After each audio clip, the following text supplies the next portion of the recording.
Binning is very simply done on Microsoft Power BI. All you have to do, right click on a column, new group, there we go, groups.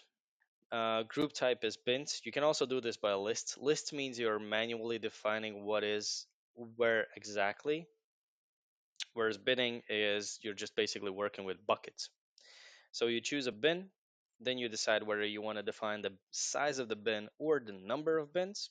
So in one case, I want to have bins with every 5 values. In the other one, I want to have 5 bins and I don't care how many values are within them. I just want 5 even groups. So in my case, I'm going to say the size of the bin and how big is the size of the bin. So every group is going to be 5 values. Press OK. That creates a new column right here. It's the same approach I've done here. And then just use it in a visual. And you can see 25, 30, 35, 40, 45, 50, and so forth. This is a lot more manageable than if I would give you a chart like this. Also, let's sort it based on age, right?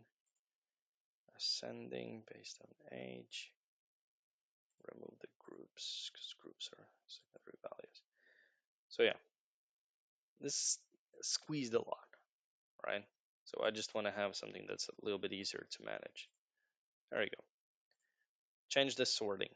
Always, whenever it comes to things that actually make sense to have been sorted in a proper way, adjust the sorting.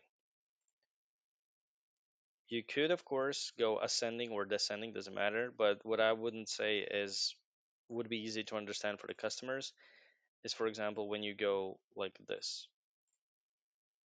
Sure, it allows you to quickly see who's the highest contributor, but then the x-axis has no continuality, right? These are completely separate groups and you're just focusing on the highest contributor.